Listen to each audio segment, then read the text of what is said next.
Aujourd'hui, nous allons parler de l'échangeur centralisé Binance. Le CEO dit ceci: 99% des personnes qui détiennent des crypto-monnaies sont incapables de les sécuriser. Vrai ou faux? On va tout de suite voir qu'est-ce qui s'est passé. Où est-ce que tout a commencé pour que le CEO puisse dire cela? Pourquoi il dit cela? Quelles sont ses raisons? Et on va en finir avec ce que nous devons faire. Laisser ou retirer nos crypto-monnaies des échangeurs centralisés. Donc, si vous voulez en savoir plus, continuez, ok? Salut! Ici, c'est la chaîne Crypto-monnaie et investissement. Et sur cette chaîne, nous parlons de deux thèmes, les crypto-monnaies en général et quelques business en particulier. Alors, si ces deux thèmes vous intéressent, n'hésitez pas à cliquer sur s'abonner, activer la cloche de notification pour ne rien rater sur toutes les vidéos d'urgence. Et prenez place car il y a de la place pour tout le monde, y compris vous, quelle que soit votre position géographique. Ok? Mille merci à tous ceux qui sont déjà abonnés, qui me laissent des commentaires, qui partagent mes vidéos. Grâce à vous, on a plus de 6600 abonnés et je vous dis merci du soutien. On va aller dans le but. Mais oui, on n'a pas cliqué sur abonner, c'est fait. Ok, c'est parti.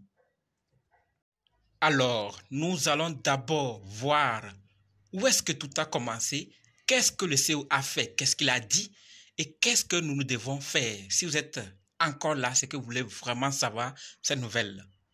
Alors, restez jusqu'à la fin pour qu'on en découvre ensemble. Commençons avec l'origine, la genèse.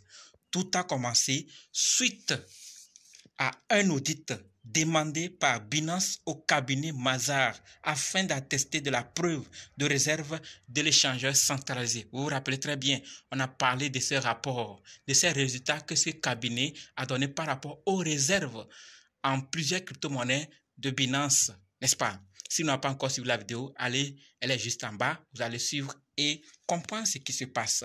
Alors, suite à ce rapport, Kraken et d'autres personnes n'ont pas validé que c'est pas vrai. Ces réserves ne sont pas authentiques. Ce n'est pas clair.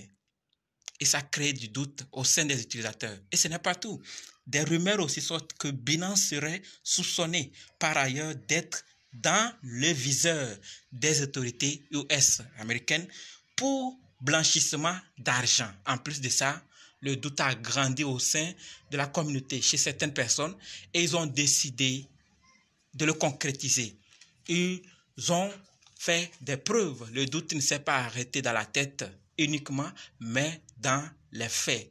C'est là que nous voyons la fuite de plus de 3,6 milliards de dollars en 7 jours sur Binance. L'hémorragie continue toujours. Alors, qu'est-ce qui se passe? Le doute règne. Beaucoup commencent à transformer les dépôts en retrait. Car selon la firme Nansen spécialisée dans l'analyse des crypto-monnaies, pas moins de 3,6 milliards de dollars de retrait ont été effectués entre le 7 et le 13 décembre. 7 jours uniquement. Vous voyez, les dépôts se transforment en retrait. Et ce n'est pas tout. Selon Andrew Truman, technicien chez Nansen, ces retraits conséquents seraient liés aux entreprises du secteur qui préfèrent dérisquer leur avoir. Donc, le doute, personne ne sait qu'est-ce qui arrive, qu'est-ce qui va se passer. Et donc, les grandes entreprises qui ont mis beaucoup de fonds commencent à dérisquer leurs fonds, leur avoir, pour au moins échapper si quelque chose arrivait. Nous prenons le cas de Wintermint qui a retiré environ 300 millions de dollars entre 12 et 13 décembre. Et Jump Finance qui a également récupéré environ 30 millions de dollars. Ce n'est pas les seules plateformes, il y en a d'autres aussi. Donc ces retraits-là, en majorité, ce sont des grandes entreprises, mais il y a aussi des particuliers. Et ça n'étonne pas parce que c'est un échangeur, il y a des dépôts, des retraits. Mais du fait qu'il y en a de trop maintenant, c'est là que l'inquiétude vient. Vous voyez? Et ça n'a pas aussi découragé certaines personnes. Nous pouvons prendre le cas de l'analyste Kim Young-jung. Malgré l'ampleur des retraits, ce n'est pas absolument la même image qu'on a vu avec FTX. Donc, ce qui se passe avec Binance, les retraits qu'on a actuellement ne ressemblent pas à ce qui s'est effectué avec FTX. Il dit, selon lui, l'analyste Kim Young-soo, cofondateur de CryptoQuant, il n'y a rien d'alarmant. les réserves en Bitcoin de Binance ont baissé de 8% depuis quelques jours, certes, mais avaient augmenté de 24%. Vous voyez, 24% suite au cataclysme FTX. Et la croissance des réserves de stablecoin de la plateforme Binance paraît bien plus organique et naturelle que celle de la plateforme FTX. Vous voyez, donc juste aussi, certains voient du positif déjà dedans. Ils ne sont pas totalement découragés comme d'autres pour commencer à faire des retraits parce qu'ils ne savent pas. Et je ne suis pas en train de dire qu'ils ont mal fait. Ils sont dans leur droit parce que le CEO de Binance aussi le reconnaît parce que lui se trouve qu'il doit être neutre dans cette affaire. Vous voyez? Donc, lors du cataclysme de FTX, les réserves en Bitcoin de Binance ont augmenté de 24%. Et ces derniers jours, là, il y a eu baisse de ces réserves de 8% pour le moment. Vous voyez? Donc, le CEO trouve qu'il doit être neutre dans cette affaire. Et il a quelque chose à dire, puisque les hommes sont en train de retirer pour dire, depuis là, on dit toujours que les échangeurs centralisés sont faits pour acheter et vendre, pas pour garder. Et d'autres, par contre, trouvent que c'est par là, c'est là-bas ils doivent déposer les crypto-monnaies pour être en sécurité. Donc, il y a le pour et le contre sur les échangeurs centralisés. Mais le CEO, lui, il se trouve qu'il doit rester neutre. Et voici ce qu'il dit. Si vous avez une mauvaise expérience avec une banque, vous allez probablement avoir ce même a priori sur chacune d'entre elles, donc avec d'autres banques. Si un politicien s'avère corrompu, vous allez penser que tous les politiciens le sont. La nature humaine est telle que les gens ont tendance à faire des généralisations. Qu'est-ce que cela voudrait dire? Donc, comment les hommes sont en train de retirer? Il dit ce qu'il pense. Vous voyez, il ne dit pas parce qu'il y a tel problème, il faut généraliser. Donc, il est en train de faire tout. Il dit aussi, les investisseurs veulent retirer leur fonds de Binance, soit. Ils peuvent le faire, c'est leur liberté. Nous détenons tout le cash et les cryptos des utilisateurs à un ratio de 1/1. Il n'y a aucun fund, aucun montant, soit-il, qui pourra nous mettre sous pression. Donc, c'est juste pour garantir que les réserves sont assez suffisantes pour satisfaire les utilisateurs, même s'ils veulent retirer tout. Vous voyez, c'est juste pour rassurer. Donc, puisque, comme je l'ai dit, certains considèrent que Binance fait partie des gens qui ont fait tomber FTX et d'autres sont en train de faire tout et tout pour que Binance aussi, certains le souhaitent. Je ne sais pas si c'est bien, mais certains sont en train de le souhaiter. S'il a fait tomber l'autre, il faut qu'on lui fasse tomber aussi. Et d'autres sont en train de tout créer. Et vous voyez ce qui est en train, c'est dangereux. Mais on espère qu'ils pourront rapidement s'entendre pour que tout revienne à l'ordre. Le CEO précise également dans cette affaire, d'accord, suite à ses résultats, à ce qu'il a dit, il précise que les milliards de dollars retirés de la plateforme représentent moins de 2% des réserves de Binance. Donc on n'a rien fait. Moins de 2%. Ce qui a été déjà retiré représente moins de 2%. Vous voyez? Donc, il fait tout pour rassurer à ses utilisateurs afin qu'il n'y ait pas un découragement total. Parce que si tout le monde commence à retirer ainsi, alors que les autres n'ont pas de problème de liquidité, et tout le monde commence à retirer parce qu'ils ont entendu des rumeurs, et par rapport à certaines transactions qui s'effectuent vers Binance, certains considèrent que Binance n'a pas de fonds. Voilà pourquoi Binance demande des fonds. Donc, tout est mélangé, et si Binance arrivait, s'il arrivait qu'il tombait, ça va beaucoup peser. Donc, il faut qu'ils s'entendent. Et ce n'est pas tout. Au-delà de tout cela, pourquoi Binance veut être neutre dans cette affaire? Il donne deux raisons. Tout d'abord, simplement parce que nous sommes un échangeur centralisé. Les gens vont s'imaginer que si ces aides encouragent les retraits, alors il doit y avoir un problème chez Binance. C'est ce que certains vont se dire, vous voyez. Et aujourd'hui, la plupart des gens utilisent les échangeurs tout simplement parce qu'ils ne sont pas capables de sécuriser leur crypto proprement eux-mêmes.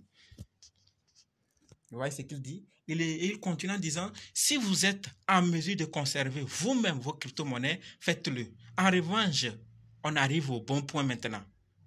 Pourquoi il dit 99%? Il dit, pour 99% des gens aujourd'hui, si vous leur demandez de détenir leur crypto-monnaie eux-mêmes, ils finiront par les perdre. Et c'est de manière beaucoup plus probable qu'en les laissant sur un échangeur centralisé de premier ordre. Il faut comprendre ce qu'il dit. Si on laisse, c'est-à-dire, si les hommes laissaient ça sur leur échangeur, ça serait mieux que de les détenir eux-mêmes. Et il donne plusieurs raisons. Je pense que là aussi, il a raison. C'est la réalité, c'est le concret, c'est ce qui va se passer, c'est ce qui se passe et c'est ce qui se passera.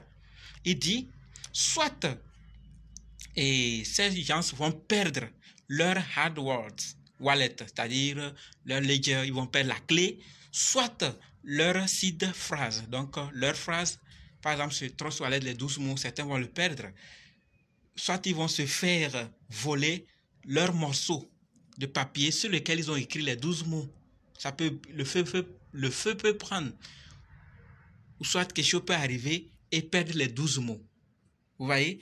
Et quelqu'un peut tomber dessus. C'est-à-dire le papier sur lequel vous avez écrit, par méga, c'est tombé. Quelqu'un a pris, lui, il l'utilise et il débloque votre compte. C'est fini. Et il avance l'idée aussi selon laquelle la personne aussi peut mourir. Et si la personne mourait, c'est fini. Disons que un utilisateur n'est plus et que ces mots de passe, personne n'en sait. Qu'est-ce qu'ils vont faire avec? Ça veut dire que tous ces crypto-monnaies, c'est bloqué. Par contre, si c'est sur un échangeur centralisé d'ordre, de premier ordre comme Binance, c'est là qu'il faut bien comprendre les choses. On ne dit pas tous les échangeurs. Binance se défend. Binance couvre sa tête actuellement. Binance ne couvre pas la tête de tous les échangeurs. Binance dit, eux, ils peuvent procéder. Si la personne meurt et que ces cryptos, ces fonds sont sur Binance, il y a la possibilité de retirer facilement en utilisant les certificats de décès. Le certificat de décès, les équipes de Binance seront en mesure de vérifier l'identité de la personne et les liens de parenté pour pouvoir livrer les fonds dans les jours à venir. Voilà donc ce qu'il y a, où est-ce que ça a commencé et ce que le CEO dit de tout cela. Lui, il ne va pas, parce que s'il dit ne retirez pas, certains vont dire leur avis. S'il dit retirez, certains aussi vont dire leur avis. Il a préféré être neutre et il donne une bonne leçon à tout le monde, 99%. Et il a raison. Et c'est là que je vous invite à tous, pour ceux qui viennent d'entrer dans le monde des crypto-monnaies, si c'est votre première fois d'entendre parler des crypto-monnaies, ou vous êtes dans le monde des crypto-monnaies il n'y a pas longtemps, si vous voulez vous former, chose que je conseille d'ailleurs, formez-vous, parce que avec la formation, vous pourrez analyser, acheter, vendre et sécuriser vous-même vos crypto-monnaies. C'est possible. Donc, formez-vous pour être à l'abri de tout cela. C'est la sécurité. C'est la sécurité. Voilà donc ce que le CEO nous dit. Il y a plusieurs raisons par rapport au portefeuille Trust Wallet et d'autres portefeuilles décentralisés. Vous aurez vos crypto-monnaies, certes, vous êtes au contrôle. Mais les circonstances ne vous diront quand est-ce qu'on va venir. Votre appareil peut du jour au lendemain griller. À peine quelques jours que vous avez acheté vos crypto-monnaies, on vous a pas peut-être dit qu'il faut sécuriser. Ou même le papier sur lequel vous avez écrit par mégarde, vous avez lavé et vous avez, ou bien, je ne sais pas, vous perdez les 12 mots. C'est fini. C'est fini. Vous voyez? Et sur les échanges centralisés, il y a aussi d'autres conditions que vous pouvez faire et facilement perdre vos cryptos. Donc, il y a plusieurs raisons. Formez-vous. Formez-vous. Et quant à ce qu'il faut faire, il n'y a rien à faire que de voir ce qui vous arrange. Si vous pensez que vos mots-clés sont bien sécurisés à des endroits sécurisés, alors vous pouvez les garder sur les échangeurs décentralisés. Mais si vous pensez que vous n'avez pas des endroits bien sûrs, alors laissez ça sur les échangeurs centralisés Binance. Je leur ai dit, ce n'est pas sur tous les échangeurs. Laissez ça sur l'échangeur centralisé Binance. C'est lui seul qui nous garantit qu'il peut, en cas de mort même, ramener les fonds à la famille de la personne. Pour le moment, on ne sait pas qu'est-ce que les autres échangeurs disent, mais Binance dit qu'il pourra rembourser si la personne meurt. Donc, il y a le pour et le contre avec les échangeurs centralisés et décentralisés. À vous de voir ce qui vous arrange. Est-ce que là, vous déposez vos mots-clés et vos 12 mots et vos clés privées, c'est en sécurité. Votre clé Ledger ou Hardware que vous allez acheter, est-ce que vous allez bien les déposer. Alors tout ça est à voir. Donc décidez de ce que vous allez faire. Quant à moi, soit si vous savez que tout est OK, mettez ça sur les décentralisés, achetez sur les centralisés, vous venez déposer sur les décentralisés. Si vous voyez que vous ne pouvez pas, allez tranquillement garder ça sur Binance. Pas sur tous les échangeurs. Eux autres, je ne sais pas, mais Binance nous promet de nous rembourser tout, même en cas de mort. Donc, formez-vous pour qu'ensemble on puisse gagner. Merci.